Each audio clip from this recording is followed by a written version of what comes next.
Tommy. This video is on your SmackDown results, WWE main event, as well as some birthdays going around the world.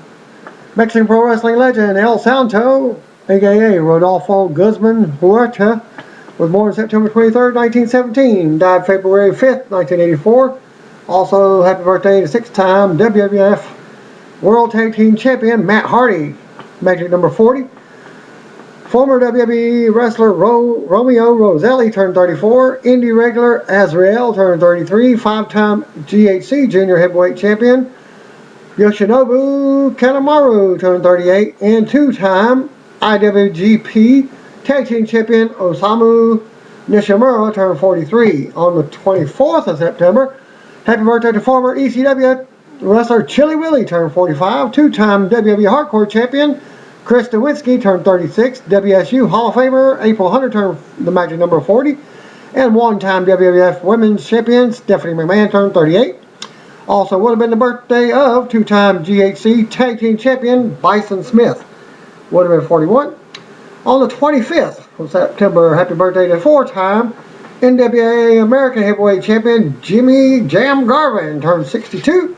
Former WWF jobber Chi Cruz turned 46. Current AJPW All Asia Tag Team Champion Atsushi Aoki turned 37. And Joshi Star Aja Kong turned 44. Also would have been the birthday of former EMLL regular Viano 2. It would have been 65. On the 26th, happy birthday to the first Noah Grand Slam champion Naomichi Marufuji turned 35. And former Ring of Honor Booker and current DGUSA VP Vice President Gabe Sapolsky turned 42. Mike Rallis, who played linebacker at the University of Minnesota, has received his new WWE NXT ring name and will be called Dig Rawlis. He can be found on Twitter at Dig Rawlis WWE. The Undertaker is featured with Roman Reigns, AJ Lee, and on a mobile billboard promoting next year's WrestleMania 31 pay-per-view from San Francisco Bay Area. And I'll show a photo of that at the end of this video. The Dark Match main event from SmackDown taping is advertised as Dean Ambrose and Seth Rollins. I don't know if I got the results for that. That's for last week's SmackDown. I do apologize for being late. Because I'm in the process of moving, have to get internet wherever I can get it. Wrestling legend and current WWE writer Michael P.S. Hayes has released a new song on iTunes called Why Can't the Children Pray in School? The song goes for about 4 minutes and 59 seconds and is available for only 99 cents. Copyright is held by Michael Seitz and Darwin Conort, who did some WCW themes years ago. Hayes has another single coming out very soon. He tweeted the following about the Pray in School single, quote, "If the kids want to pray, why stop them? This is America, right? Let's get to acting like it again." Has he turned a new leaf? Because after all, he is or was discriminative. I also is quoted, "I was told not to release the single Why Can't the Children Pray in School song until they told me to. Available. You want a better one?" Record company said, "What are you doing?" I said, "What I want." And I'll also post a picture of that at the end of the video as well. At least for the artwork for the cover. Former WWE announcer Josh Matthews has been teasing all day on Twitter on Friday or Saturday at Real Josh Matthews that he is now working for TNA. As Matthews, who hasn't tweeted since June 21st and was released by WWE on June 25th, tweeted a picture of a Tom Petty concert in Nashville and said his boss was better than everyone else, and then retweeted a direct question asking if he was with TNA, now without commenting on the tweet.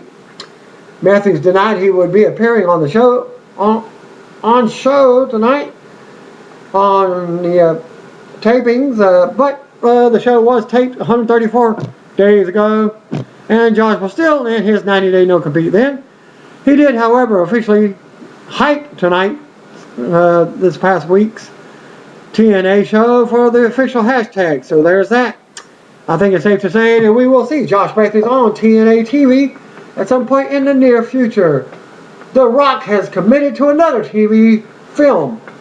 Not TV film, but to another film role, as Dwayne "The Rock" Johnson confirmed that he will play the lead role in the Jansen directed film. The movie is based off the book written by the late Robert Ludlum, who also wrote the Jason Bourne books. Rock noted that Akiva Goldsman will write the movie script. Goldsman won the Academy Award for Best Adapted Screenplay for the film, A Beautiful Mind. As previously noted, Johnson's character is a former agent who works as a private security consultant and only takes assignments he believes will lead to helping those in need. TNA wrestler Magnus and Mickie James has welcomed their first child on Thursday, September 25th, 2014. The couple named their baby boy Donovan Patrick Aldis. Congratulations to Magnus and Mickie on the birth of their son. Mickie released pregnancy photos earlier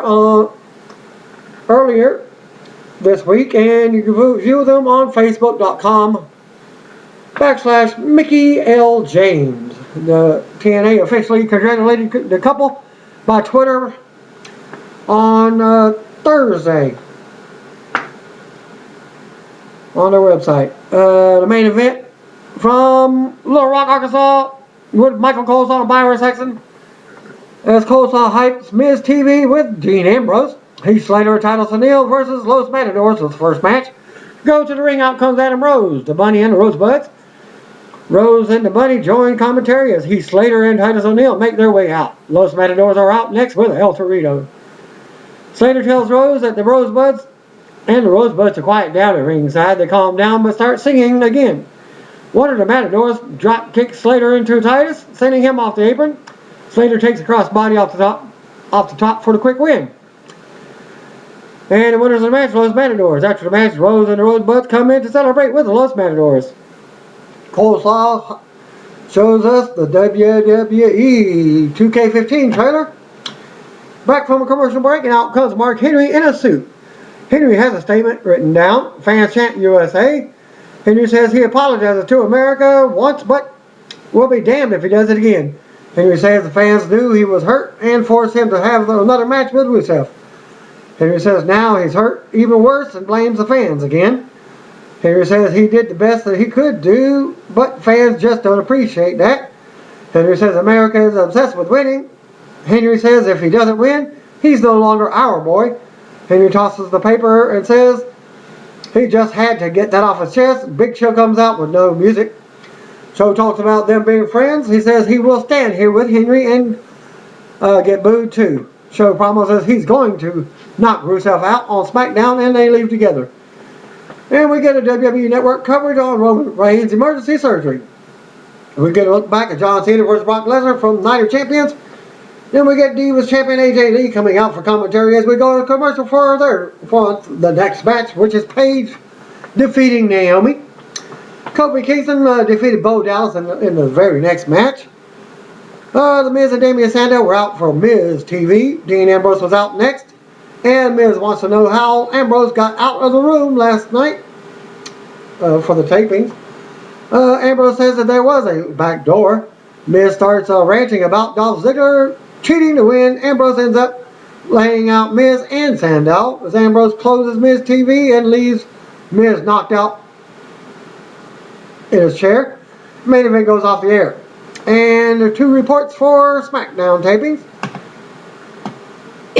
First report is Dean Ambrose defeating The Miz. Cesaro won a battle royal to become number one contender to the Intercontinental title. Uso Brothers beat Goldust and Stardust by disqualification in a WWE Tag Team Championship match. Layla and Summer Rae beat Natalya and Rosa Mendez. Dolph Ziggler beat Cesaro to retain the Intercontinental title. Big Show beat Rusev by disqualification in the main event. Match report number 2 thanks to Billy for the following WWE SmackDown spoilers from tonight's tapings in Little Rock. Miz kicks off SmackDown and wants a fight with Dean Ambrose. Miz says he isn't leaving until he gets the fight. Ambrose comes out and accepts the challenge. And Dean Ambrose defeats The Miz with dirty deeds. Kane and Seth Rollins tried to provide interference during the match. After the match, they attacked Ambrose. Ambrose ran through the crowd and stole Rollins' Money in the Bank briefcase. Stardust and Goldust cut a promo on the big screen about not losing to the Usos tonight. Battle Royal to crown new number one contender to the Intercontinental title was next. Participants were Bo Dallas, Jack Swagger, Los Matadors, Cesaro, Zack Ryder, Damon Sandow, Xavier Woods, Kofi Kingston, Heath Slater, Titus O'Neil, Big E, Langston, Justin Gabriel, and Sin Cara. The match came down to Bo, Swagger, Kofi, and Cesaro. Cesaro eliminates Kofi and Swagger at the same time to win. The Usos versus Stardust and Goldust was up next. The Usos won by disqualification when Jimmy Uso went to put Stardust away, but Goldust nailed him with a belt.